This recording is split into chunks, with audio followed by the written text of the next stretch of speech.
Wouldn't it be nice if we actually got along with Russia? Putin even sent me a present. Beautiful present. I went to Russia with the Miss Universe pageant. He contacted me and was so nice. Let's go with the premise of Donald Trump's, like one of his biggest recurring lies. They spied on my campaign. Remember that bull? Okay, so that was from a vendor who was selling their wares to the DOD or Homeland Security or somebody. They were trying to give an example of how well their cell phone aggregate scanning thing worked. And they turned it on in DC and went, look at this. We can tell the country of origin of all these phones without violating the privacy directly of the people involved. But we can tell, the nature of the physical device, where it's from, whether they're Chinese phones or whatever. And wouldn't you know it, a bunch of Russian phones are all over the White House during the transition in 2016, 2017. Yeah. Magically, like never before. Just like those two airplanes parked next to each other the other day. It's just magic. Well, it just happens by accident. That's what I'm getting to. So there's like a line of ants, Russian phones going in and out of the White House during the transfer, what was the scattered transfer of power, from Obama into Trump.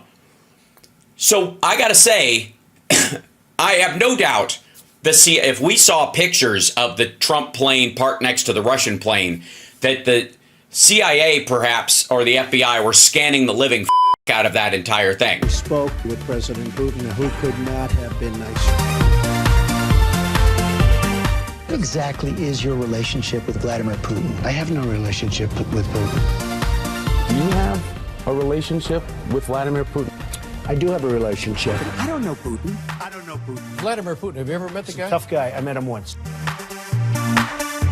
I don't hear you said for 3 years, 13, 14, and 15, that you did have a relationship with him. What do you call a relationship? The story. You need anything? I'm good, thanks, Peter. Now, what Donald Trump will say is they spied on my campaign.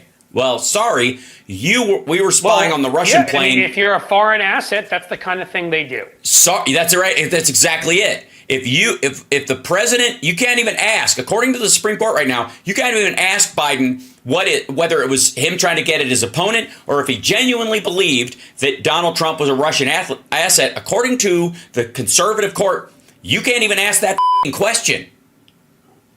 And so now at this point, get ready for the one thing they can do in line with what you were saying is they could spy on Trump's campaign like never before. And with you know what? Absolute immunity. I get to a point where the ends justify the means of protecting democracy. Mm-hmm. Do it. I will leave it up to them. But as far as I'm concerned, what the leeway this stupid right gave you, and again, I do think because there are questions when it comes to elections, there are arguments, questions back and forth. I'm not an expert, but on how much you have to defer to the states. Well, what I'm saying is, now, as an official act of the presidency, you're making sure that, as our Constitution says, registered voters have the right to vote. So here's what you need to do. Every single place, send in the damn DOJ and make sure polling places are protected so no Proud Boy militias or other bull shows up to try to stop people from casting their ballot. And guess what? They can't question you about it. Nope. Use it to, in other words, use the power they've given you to stop Trump from committing treason and crimes and to make sure that Americans have the right to elect the president that they wish to elect. And then you are doing whatever you want to consider it, folks. God's work, Allah's work, Buddha's work. I don't remember the dude in Scientology, but that guy too. Whatever. I don't technically think he's the God, though. I think L. Ron Hubbard. I think he was just kind of the Muhammad of it. I suppose he's the prophet. So he was so L. Ron Hubbard. Yeah, because he wrote some great sci-fi books. Okay, I'm not going to go into all this.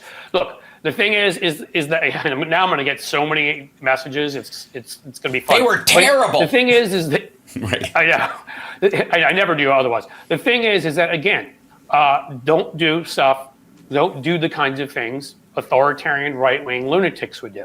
Do the kinds of things Democrats would do with this power to protect the integrity of our election, to ensure that Donald Trump is not indeed working directly for Vladimir Putin, which if he's not, it's not far off from that, I would hazard a guess, allegedly, Same with members of Congress. I never heard what happened when Scott Perry's phone got confiscated. What did we find there? Mark Meadows' phone. Well, why don't we look into these things and see how much contact there was with the Russians, with the Chinese, with maybe Iranians, with Saudis, Turkey, with whoever. With Turkey as a conduit to Iran. Yeah. Correct. Use your powers for good. Also got a most unexpected endorsement from Russian President Vladimir Putin. What's next? Fidel Castro? Seriously. Reaffirming their bromance by calling the GOP frontrunner, quote, brilliant and talented. Thank you, darling.